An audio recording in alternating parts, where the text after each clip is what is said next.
Bonjour et bienvenue, Père Blom. Vous êtes l'archiviste du diocèse de La Rochelle et Saintes. Merci de répondre à mes questions. Alors que le diocèse est entré dans une démarche synodale, il m'a semblé intéressant de présenter le service des archives et de voir comment s'articulent la mission et la mémoire. Ça vaut peut-être la peine de s'interroger à partir de nos archives sur la façon dont les générations passées ont relevé le défi de la mission. Père Blom, je vous laisse vous présenter à nos auditeurs votre parcours et vos travaux. Mon parcours, eh bien, je suis un prêtre diocésain, tout simplement, qui arrive d'ailleurs à 73 ans. J'ai été ordonné en 1977, ce qui représente quand même déjà beaucoup d'années de sacerdoce. Et ce n'est que assez tard que j'ai donc la responsabilité des archives diocésaines. Donc le fonds a été réorganisé à partir des différentes bribes qui ont pu être regroupées, et maintenant il constitue quand même un fonds important de un peu plus de 1400 cartons répartis en je crois que c'est une quinzaine de séries, et il a été transféré il y a 1 an et demi, il a été transféré à Saintes, étant donné que la maison diocésaine maintenant est à Saintes, alors qu'autrefois il était à La Rochelle, place Foch.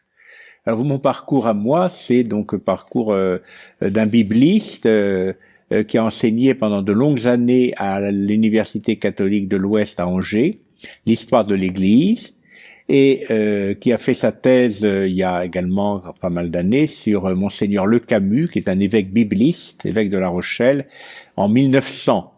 De 1900 à 1906. Comment le service des archives est-il organisé? C'est à Saintes, je crois. Le fonds est intégralement rangé dans une réserve, mais nous manquons de bénévoles, l'équipe n'est pas reconstituée du tout, et il n'y a que 2 moyens actuellement de consulter, qui sont assez limités. C'est soit de prendre rendez-vous avec moi et de venir consulter quand j'y suis, c'est-à-dire en moyenne 1 journée par semaine. Ou la deuxième solution, c'est, qu'on peut envisager également, c'est de profiter du fait que l'inventaire des archives est en ligne sur le site du diocèse. Donc vous avez l'inventaire sommaire de tous les cartons, des 1400 cartons en ligne à votre disposition chez vous, quand vous voulez. Vous pouvez donc retenir une cote, et vous pouvez toujours, si vous êtes Rochelais, me demander de l'apporter chez moi, et à ce moment-là, je vous permets de consulter à mon domicile les archives, le carton que vous auriez pu sélectionner. Évidemment, nous visons à faire beaucoup mieux. Nous visons, dès que ce sera possible, à reconstituer une équipe de bénévoles sur Saintes pour pouvoir ouvrir et donner la possibilité aux chercheurs, en priorité aux étudiants-chercheurs, de travailler sur notre fonds qui est assez riche et permet de faire certainement des mémoires universitaires ou tout simplement des travaux de recherche personnels et sans finalité universitaire particulière. À l'intérieur de ce fonds, quel est le document le plus ancien ou les éléments les plus remarquables du fonds que vous ayez? Nous avons des archives versées par les paroisses qui sont surtout riches pour le 19e siècle, le 20e siècle. Qu'est-ce qui est le plus intéressant? Il y a le fonds paroissial, la série P. Les versements paroissiaux sont parfois très intéressants. Une paroisse comme Maran je crois qu'elle doit totaliser 35 cartons, c'est cet ordre-là. Il y a véritablement, on peut avoir une connaissance de la vie de la paroisse de Maran sur une très longue période. C'est assez complet. C'est assez exceptionnel également. Autrement, il y a les chantiers d'église du XXe siècle qui donnent lieu à pas mal de cartons très intéressants, avec les lettres des architectes, les correspondances avec les créateurs de vitraux, de statuaires, etc. Nous avons pas mal de plans également, réalisés ou non réalisés, qui permettent de faire des études sur les monuments particuliers. Alors ici, nous sommes à Lalleux. Oui, dans l'église Saint-Pierre de Lalleux. Qu'est-ce qu'on a comme archives?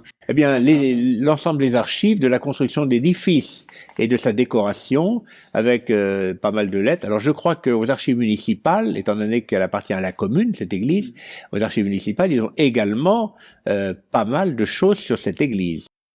Nous sommes en plein dans une démarche synodale. Une réflexion sur l'histoire de nos paroisses a-t-elle du sens dans le cadre de cette démarche synodale et pourquoi? Alors, dans le cadre de cette démarche synodale, pourquoi pas, mais la recherche de l'histoire de nos paroisses a toujours du sens, hein. On ne fait pas table rase du passé? Non, alors les gens ont toujours intérêt à redécouvrir la vie de leur paroisse, et pas seulement avec des souvenirs romantiques. Pour une paroisse, une communauté ou un mouvement qui aimerait faire ce travail de mémoire, justement, pourriez-vous conseiller une méthode ou en tout cas un point de départ dans ces archives? Le danger, c'est un petit peu l'amateurisme, c'est-à-dire de ne considérer que les documents qui tombent sous la main, et puis de les analyser, de les prendre, de les considérer sans esprit critique et sans recul. Donc la démarche historique est toujours assez exigeante et assez difficile. Bon, il faut d'abord pouvoir accéder et inventorier les fonds d'archives qui parlent de l'existence d'une paroisse, parce qu'il n'y a pas que les archives paroissiales. Il y a les archives diocésaines, son premier plan, surtout quand les archives paroissiales y ont été versées, mais pas seulement la série P. Les autres séries parlent de la paroisse. Les visites pastorales des décennies antérieures, nous avons les comptes rendus. Que disait l'évêque de votre paroisse ici en 1920 par exemple? Il est venu à l'Alleu en 1920 et quelques, certainement, il y a un rapport, nous les avons. Qu'est-ce qu'il en disait? C'est très intéressant de voir. Très intéressant de voir comment l'évêque percevait, ou ses vicaires généraux percevaient la paroisse de l'Alleu. À cette époque-là, on ne savait pas que l'Église serait détruite pendant la guerre, on ne savait même pas qu'il y aurait une guerre, etc. Donc c'est tout à fait. Et il y a donc d'autres paroisses, alors d'autres sources sont à chercher aux archives départementales, bien sûr, ou d'autres fonds d'archives publics, éventuellement.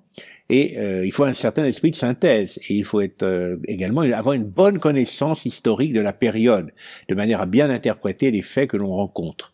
Il faut cibler les cartons qui présentent de l'intérêt et à demander la communication pour pouvoir